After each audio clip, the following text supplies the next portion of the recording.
ये हाल ही फिलहाल केंद्रीय मंत्री मुख्तार अब्बास नकवी जी का दौरा है।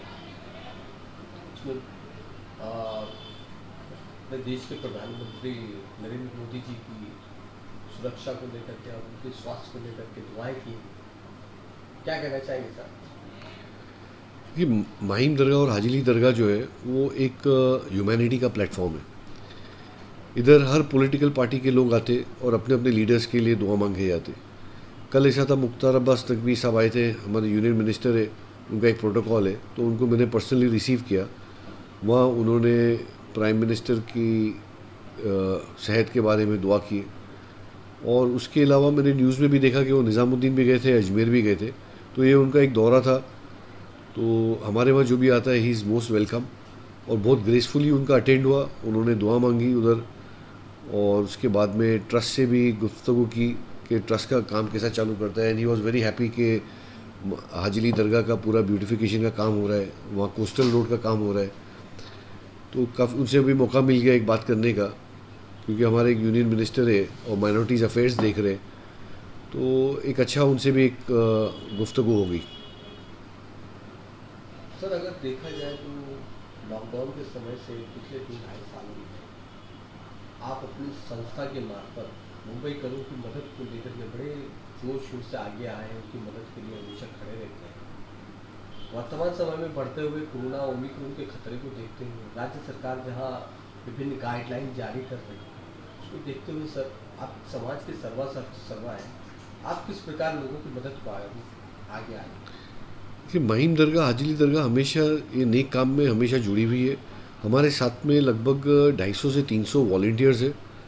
और फर्स्ट डे से, जब से कोविड का इशू आया था, जब से हम लगे हुए, और कोई एक पर्टिकुलर एंगल से हम नहीं काम कर रहे कि भाई ये खाली फूड का काम करना है या राशन का काम करना है। बल्कि अमिताभ बच्चन कॉरपोरेशन के साथ में मिलकर हमने माइग्रेशन का, चार्टर फ्लाइट्स का भी किया, लोगों को हॉस्पिटल का भी किया। हमारे 6 डॉक्टर्स हमारे पैनल पे हैं।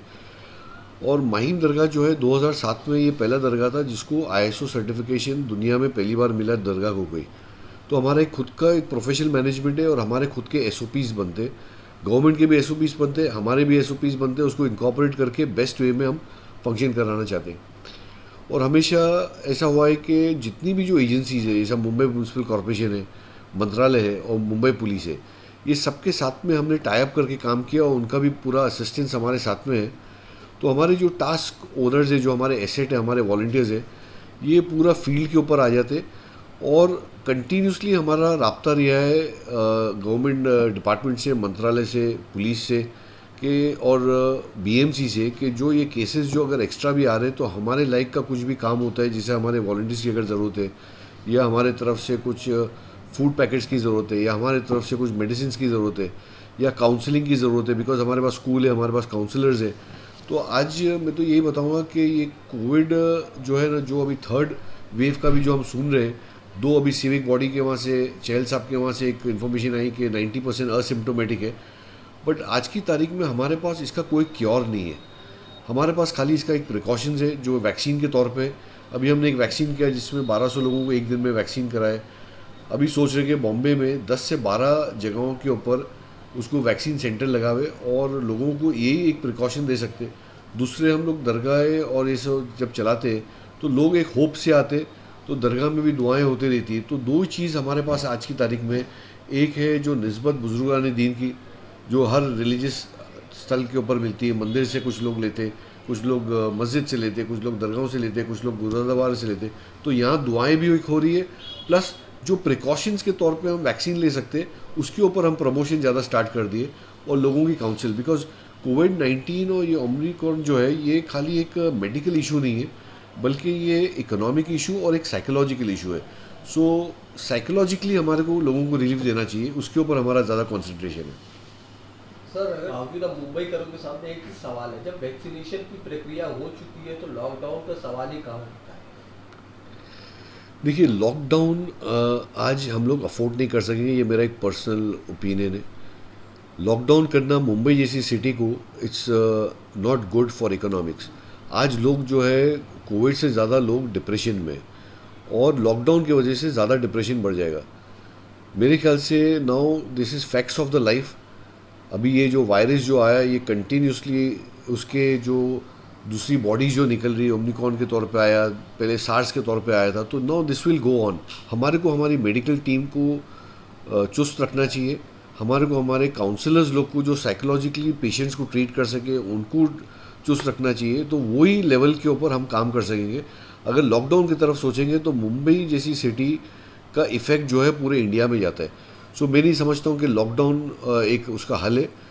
अपने पास एक प्रिकॉशंस है, और एक हर एक आदमी को मैं यहाँ से आपके माध्यम से एक अपील करूँगा कि हर एक आदमी अगर अपनी सोशल रिस्पॉन्सिबिलिटी ले लेता है कि ये जो हम मास्क पहन के चले ताकि हमारे तरफ से किसी और को हो नहीं, हम करियर हो सकते हैं।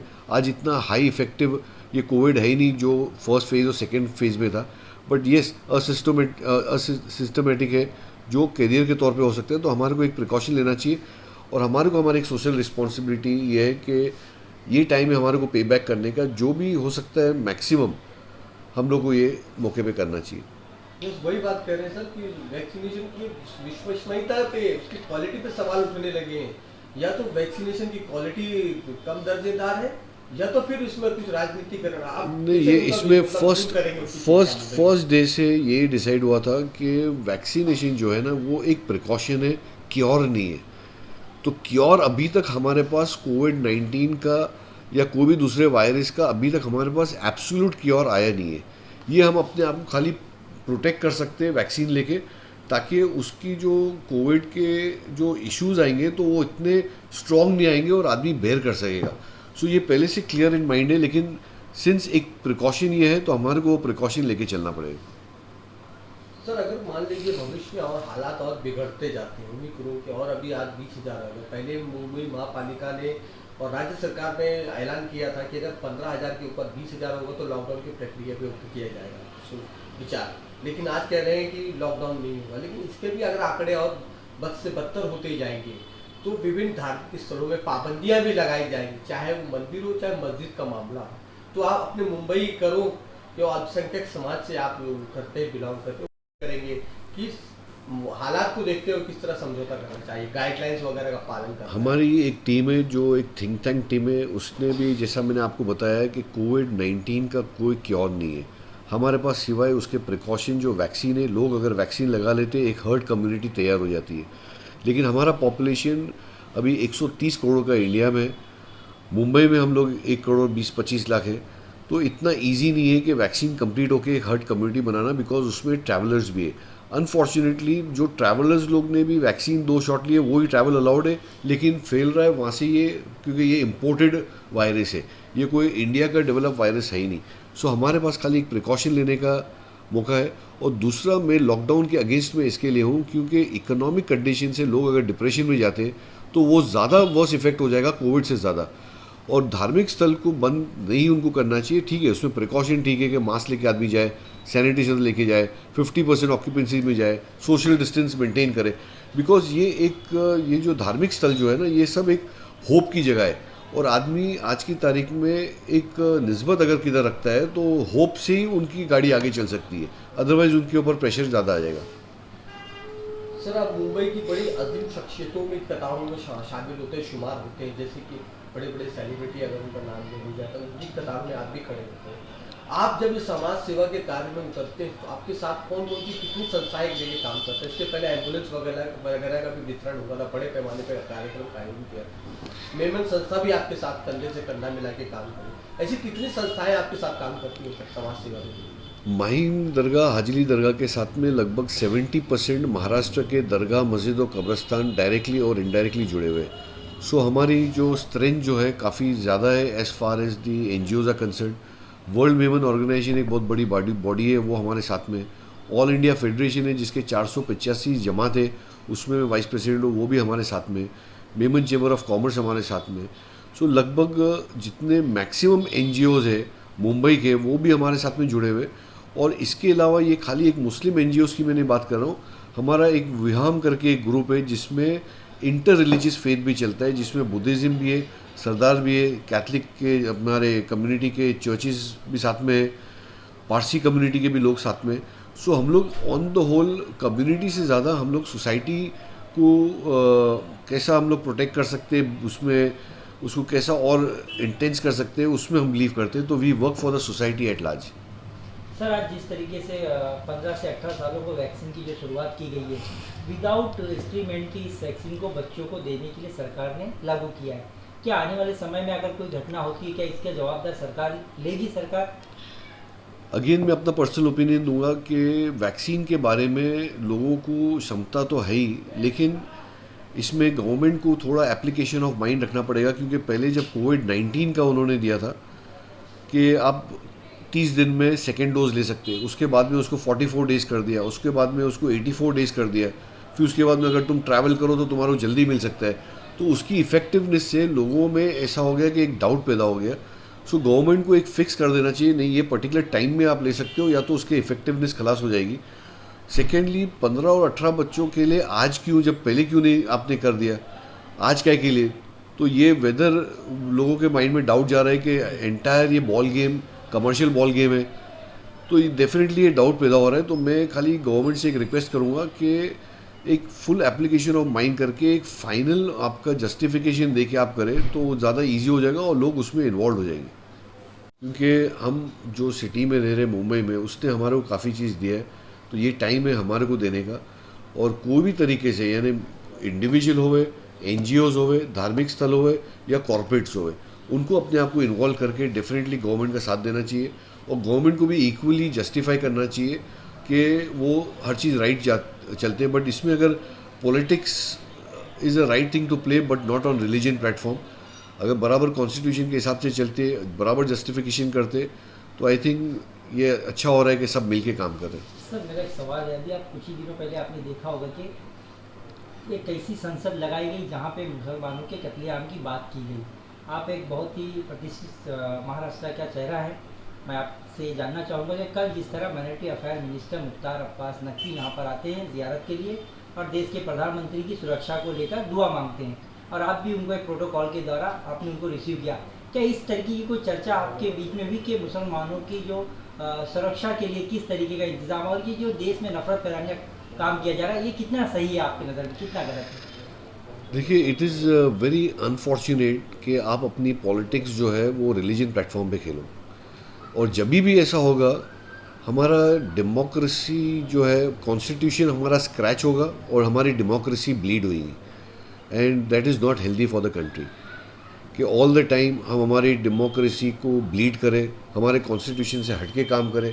आज अल्हम्दुलिल्लाह हमारा कॉन्स्टिट्यूशन और हमारा इंडिया ऐसा है कि हर 200 किलोमीटर में हमारे डिफरेंट लैंग्वेजेस हैं, हमारे 50-100 कल्चर है, उसमें हर एक को राइट से अपना रिलीजन प्रैक्टिस करने का। आज हमारा इस्लाम ये सिखाता है कि भाई हम हमारे रिलीजन में बिलीव करें लेकिन दूसरे रिलीजन को हम रिस्पेक्ट दें। तो बेसिकली अगर ये माइंडसेट से अगर चलेंगे तो इंडिया जैसी कंट्री है ही नहीं। बट ये अनफॉर्चुनेटली कुछ लोग अपनी दाल पे रोटी सेक रहे, पॉलिटिक्स उसके ऊपर जो कर रहे unnecessary, which is not good for the country. और मैं तो ये एक एडवाइस करूँगा कि अपना कॉन्स्टिट्यूशन देख के जो राइट्स हर एक मज़हब को दिया गया है कि हर मज़हब अपने आप को प्रीच कर सकता है, और never ever to play politics on religion ground. जब भी ये होगा हमारा कॉन्स्टिट्यूशन स्क्रैच होगा और हमारी डेमोक्रेसी ब्लीड होगी। नहीं सर, मेरा सवाल ये था कि आपकी कल कोई बात हुई क्या? नहीं, ये सब्जेक्ट पे हमारी बात नहीं हुई, बिकॉज वो एक अलग मकसद से आए थे, तो ये सब्जेक्ट पे बात नहीं हुई। खाली जनरल डेवलपमेंट के ऊपर बात हुई थी हमारी, और ये सब्जेक्ट के ऊपर कुछ ऐसा बात नहीं हो। लेकिन सर, जहाँ लग नहीं रहा है आपको कि देश के प्रधानमंत्री का नारा है, मुख्तार अब्बास नकवी खुद उस केंद्र में मिनिस्टर है कि सबका साथ सबका विकास, यहाँ पे ऐसे नहीं लग रहा सबका साथ और जो देश को बांटने वाले उनका साथ दिया जा रहा है कहीं ना कहीं? अभी वो देखो, वो अपने इंडिविजुअल वे में वो बात कर रहे थे, बट ये कंट्री इशू के ऊपर बात नहीं कर रहे थे। वहाँ एक सब्जेक्ट निकला था कि प्राइम मिनिस्टर की सिक्योरिटी जो ब्रीच हुई है उसके ऊपर भी मेरे को क्वेश्चंस पूछे गए थे वहाँ के प्रेस में। उस पर मैंने खाली इतना ही बताया कि भाई कोई अच्छे न्यायालय को देखना चाहिए इंक्वायरी, और जो भी होता है उसका जस्टिफिकेशन, फिर उसके ऊपर आप एक्शन ले सकते हैं, बट नॉट आर्बिट्रेटली।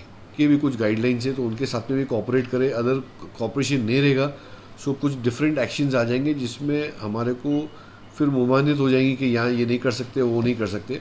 सो अगर कोऑपरेट करके चले। और दूसरा, गवर्नमेंट को एक मैसेज दूंगा कि लॉकडाउन जो है वो हमारा नीड नहीं है, कि लॉकडाउन से बहुत तकलीफ हो जाएगी इकोनॉमी और डिप्रेशन में, and which will be worse than Covid.